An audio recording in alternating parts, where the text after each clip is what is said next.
Okay, this is really bad. I went in the barn to get the medication, so I've got it all up here in the barn, and we had Massacre last night.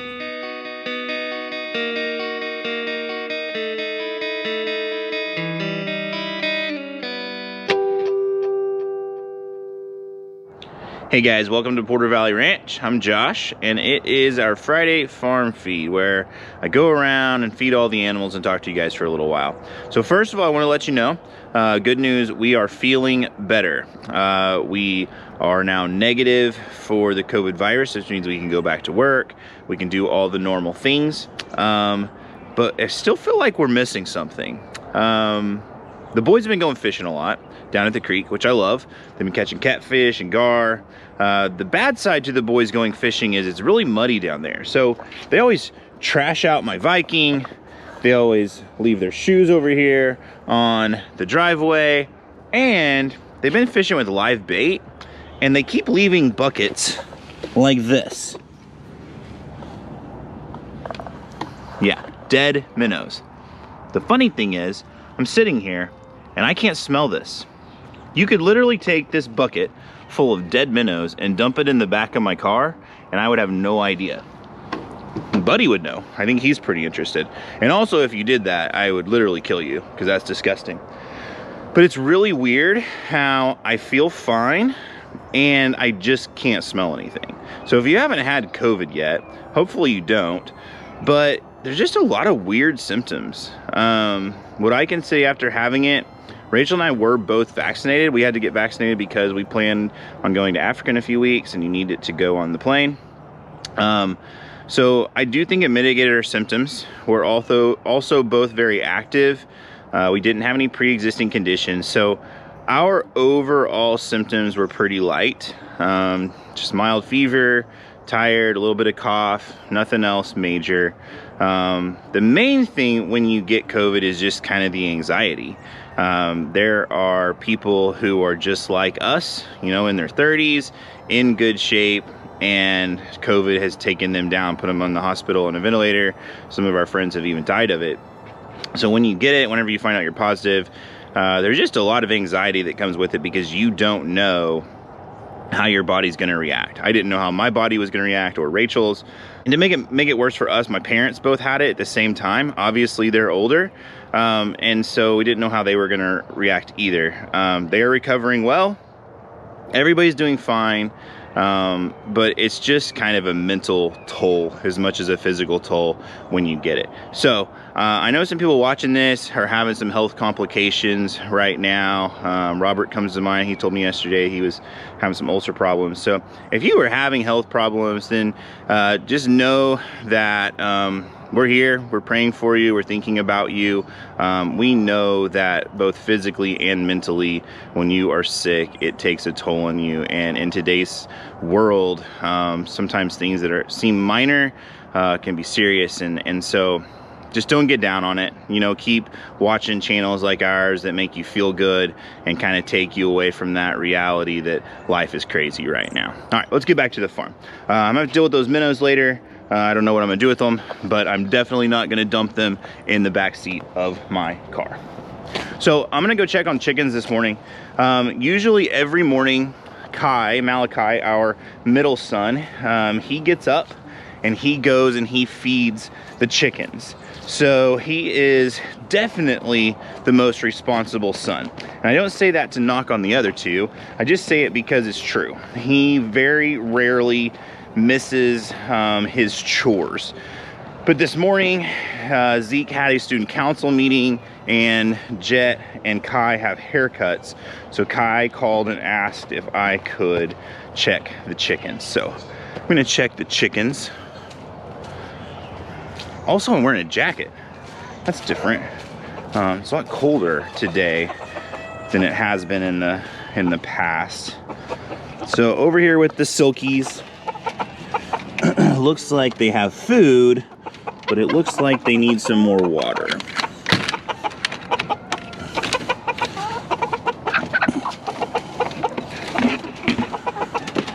Oh, you guys stay in there.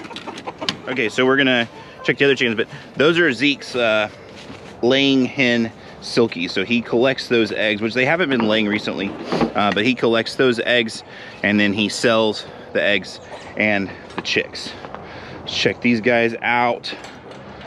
These guys in this little thing, there are grow outs, and I don't know what all this stuff is in here. It looks like they have water.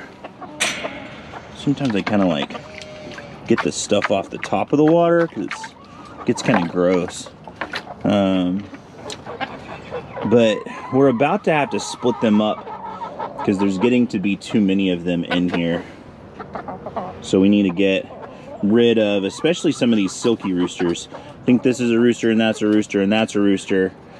And that would mean, yeah, there's that sign for you. That would mean we have 5, like, I don't know if they're juveniles or what, like teenage silky roosters. And that is definitely too many silky roosters. So I'm gonna take their feeder, I'm gonna take the other one's water, and then I'll bring them back.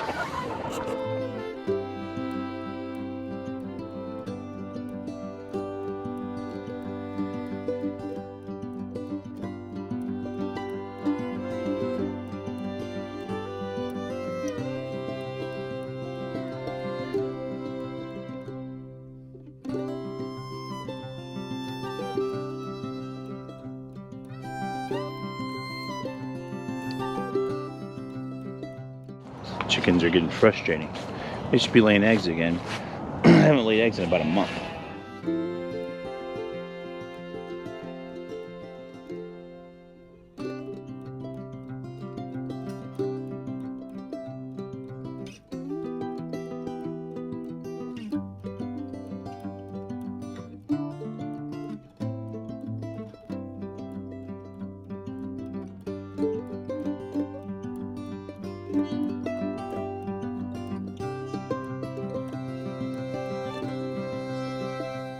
So something I've noticed with these chickens, we took a couple of our chickens to the chicken show at the Creek County Fair a few weeks ago.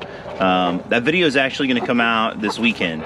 But I noticed that their combs, you see like the comb is like this little red thing on top of their head. And then also sometimes it's around their eyes. I noticed when we took our chickens to the fair that they were kind of pink colored, their combs were, and some of the other chickens were darker red color. So I don't know exactly, but I think that is part maturity and part nutrition. So even though we did really well at the fair, after the fair I've started mixing in some medicated feed with their regular feed, which does a couple things. Obviously it keeps them from getting certain things like coccidia and things like that. But the other thing is sometimes a little bit of antibiotics just kind of cleans them up and lets them eat more, so they have better nutrition. So I know some people want to be like all non-antibiotics and non-medicated and organic and stuff like that. But if it's done the right way, there's nothing wrong with medicating your animals, is what I believe. I think it's better to have safe, healthy animals than to have organic animals, especially when it comes to sheep and goats and wormer. Copper's okay, but organic wormer, sometimes it's just not great. Not where we live anyways. I don't see any other way than to medicate them, and I think you can do it in a responsible way. And I don't know. I know I'm on a homestead community, so a lot of people probably have different opinions than that. But again, I just think it's important for them to be healthy above all else, and then to be responsible. Now, giving antibiotics on a daily basis to dairy cattle, obviously that's not responsible and that's excessive. So no, I don't condone that. But anyway, just some more of my thoughts. I am not gonna feed the goats this morning. I actually, sometimes when you're doing something for a while, you have a feeling. So I have a feeling that the coccidia levels in our sheep and our goats is getting a little high. Coccidia is something that happens. It's always there, but if the levels get too high, then it creates problems. So there is a medicated feed. We're talking about medicated feed again. There's a medicated feed that kind of knocks down those coccidia levels so you don't get coccidiosis. Coccidiosis is a disease that can happen with all animals, but with sheep and goats, it kind of presents itself like a parasite load. So I'm gonna go to Tractor Supply, is the only place around here that carries it. So I'm gonna go to Tractor Supply later and get some of that medicated feed and give to both the sheep and the goats. But I do want to come out here, spend a little bit of time just hanging out and watching them. They're starting to get longer hair. Got some animal crackers. No, get that one. No, you can't have. She won't take the one out of my fingers. She wants the ones in my palm. Do you have like a favorite animal or? Anyway, so as the weather starts changing, their hair will start getting longer. And that always scares me because when their hair starts getting long and scruffy, it's also a sign of malnutrition or of parasites. So sometimes I just like to kind of sit and observe and watch them, see what's going on. Also, it's interesting with the little guys to see what's going on just with their coloring and stuff. Like this little guy right here is developing some like almost gazelle-like white stripes coming down his face, which are kind of like rosies. And they weren't there until really the last week or two. Quit. I'm pretty sure Daisy has some like Angora goat or something in her, because in the winter she just puffs up like a little what's that called, cotton ball. And then her baby Moses from last year did the same thing. So he got really long hair in the winter. He looked terrible. And then as soon as the spring started coming around, he started slicking it off.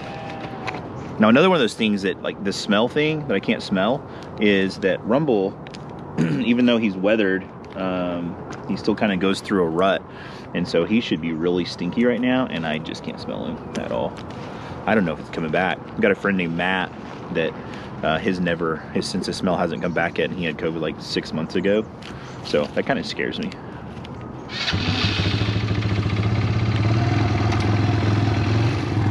Gonna take some hay down to the sheep. And I'd usually use the Viking for this, but I put a new back seat in the Viking, and now a hay bale doesn't fit real well, so I'm gonna have to use Zeke's four-wheeler until I put a new carburetor on Rachel's four-wheeler. Sounds like a lot of mechanicking, and I am not great at mechanicking.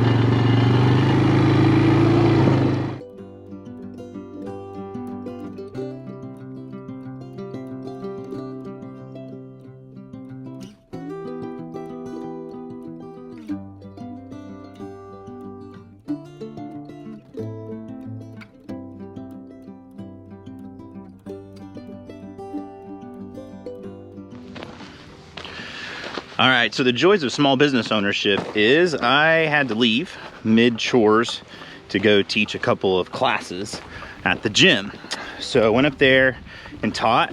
While I was there, I realized that time was expiring for Rachel and I to apply for our visas to go to Cote d'Ivoire on our mission trip. So I did that, and then about 10 other things came up. And now I'm back. So I have 1 hour before I have to go pick up Zeke and the boys from school. So I've got to give the new sheep shots. I'm going to give them wormer and antibiotics. Have you ever noticed planes? I don't see that. It's shining into the sun. We are in a direct line between Tinker Air Force Base and Jones Airport in Jinx. And we're on a hill. So airplanes fly directly over our house. Also, a few days ago, we had a meeting on our front porch with the team that's going to Africa in a few weeks with us. And we're sitting there, and a bald eagle circled our house for like 30 minutes. And of course, we have a lot of hawks and a lot of buzzards and things like that, but this was a legit bald eagle just circling our house. So I thought, oh man, it's gonna like try to eat one of my sheep or something. And what do I do? Because I'm just gonna have to watch it. Anyways, it didn't. It eventually flew away, but now that I know they're in the area, I'm gonna keep an eye out for them, because there's just obviously something majestic about seeing a bald eagle on your property. So we're gonna get some medication, and we are going to give these guys some stuff. Okay, this is really bad. I went in the barn to get the medication, so I've got it all up here in the barn, and we had Massacre last night. Before I tell you that, so I told you earlier that I was checking the chickens for Kai today because he had a haircut. Kai is very sensitive. He is very not OCD, but he's very, you know, systematic. So he comes up and he opens the chicken barn, feeds the chickens, and he didn't this morning. I'm doing it for him, and it's a really good thing that he didn't, because something got into the barn. It wasn't because the door was left open, it was because the window was left open. But in his defense, the window has been open all summer and nothing has gotten in here. So I'm gonna show you guys this, and it's just, it's pretty bad. So, this is one of the millifleurs. You can tell it's like pulled halfway out of the cage. This is one of the silkies that got torn up. See how this cage is like shifted off? And then up here in this little pen, this little bucket, we had 2 silky chicks, which they are not anywhere to be seen. So something came in through this window, because this window's shut. Something came in through the window. If there's any feathers out here, I'll go out there and I'll look in a minute. Came through the window and attacked. One of these silky roosters is completely gone. This one's dead, that one's dead, and the 2 chicks are completely gone. So, we've had chickens in this barn for a year. We usually leave this window open, and we've never had a problem. Buddy obviously patrols the area, but this is the first time they got attacked. It's never good to lose any animals. These were 2 silky roosters, which we were going to be selling anyways. Those were 2 silky chicks, which we were going to probably be selling anyways. But these millifleurs are, Rachel and Kai were really excited about these, and it got the little rooster. So he's going to be devastated, but I am really glad that he didn't come check them this morning. Hold on, I'm gonna open this door so I get a little more light in here. I'm really glad that he didn't check them this morning, because he would have been really, really freaked out, because that is kind of a scene of carnage that I don't really want him to see. So, bummer. We lost a sheep last week. Now we lost a couple chickens. Obviously it's an easy fix. We shut that window, but I don't know what it was. So I'm gonna kind of patrol the area, and I'll let you guys know if I find anything, signs of where they are or where they are. I don't think that's still in the barn, but I'm definitely gonna have to figure that out. So, bad day. Bad Friday morning. Bad thing for Kai, but thankfully he didn't come up here and check on, because he would have, man, it would have been a bad deal. Okay, so the chicken massacre kind of ate into my time frame. We got 30 minutes to get these things doctored, get changed, and go pick up Zeke. So I can't find any feathers or anything outside. So I guess they just drugged the other ones out. Either there was multiple raccoons or he made multiple trips, which would be kind of strange. But I guess it's possible. So definitely gonna shut the windows and probably put one of the dogs up here, kind of chain them up by the barn, see if they can knock out whatever's up here. Anyways, I gotta give these things some medication, and I'm by myself, so I'm gonna leave you guys on a tripod. You can watch, put some music in the background, see what's going on.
All right, so gave them all their shots. Gave them Valbazin, which is considered a white wormer. We gave them Dectomax, which is a broad spectrum wormer. We gave them LA200, which is antibiotics. So one thing I've noticed just coming in here today, they've been on our property for about 24 hours. Their droppings do look a little soft. They're not quite what you would consider scours. I'm not gonna let that bother me too much because I don't know what they ate before they left Mississippi. I don't know what they ate en route from Mississippi. When they got here, we gave them some sweet feed and some hay and some water. So they could have just like eaten, you know, really fast. They might not have eaten on the way. They might have eaten a couple different things and that messes them up. So that's why we go ahead and we give them medication and then we wait. We keep them in here. We observe them closely, make sure they're okay. But I'm pretty pleased. I checked all their eyelids. You pull down their eyelids and see if it's pink or if it's white or if it's red. The more red, the better. The more white, the more problematic. All of them are in a range that I would consider safe, but they do need treatment. If they were like bright red, I probably wouldn't give them any wormer, but they're all kind of on the pink side. So we're gonna hit them with that wormer, and then I'm also gonna start a Corid treatment, which is a 5-day thing. So I'm gonna hit them with Corid, not today. I'm gonna let this stuff soak in, but over the next 5 days, I'll hit them with Corid every day. When you are working with animals, whenever you're doctoring them, make sure you wear gloves. I actually nicked myself because I'm in a hurry, and I think I'll be okay. But if I was using a medication, something like Ludolice or something like that, then that would be a bad deal. So always make sure you wear your PPE, wear your gloves. If you're doing something crazy or some eye protection. I don't always do that because a lot of times I'm in a hurry, but you should. It's the right thing to do. And if I'm a education channel, I have to tell you that that's what you should do. So do as I say, not as I do. Sometimes we just have to get by. So I'm gonna go pick the kids from school and get back to the crazy life that we live. I appreciate you guys coming by. Sorry that you had to see the chicken massacre in there. This is only the second time that predators have ever attacked our chickens, so I'm pretty mad about it. I'm gonna wage war on some sort of little critter. I looked in the barn here. I'm gonna show you guys real fast. I looked in here. That's the window that was open. Again, it's been open for, you know, months, so they must have come in through here. There are just a couple feathers in there, but they must have come in through here and then gone in through that window and taken the chickens. So I'm gonna walk the property around this barn, just see if I see any more chicken remains, see if I can do something, because if I can see a path, I can put a live trap out and try to trap them tonight before they come back. But I'm definitely gonna shut that window. Luckily it's not too hot anymore. That's why it was open, it was letting air flow through. So predators are the worst. See you guys next week.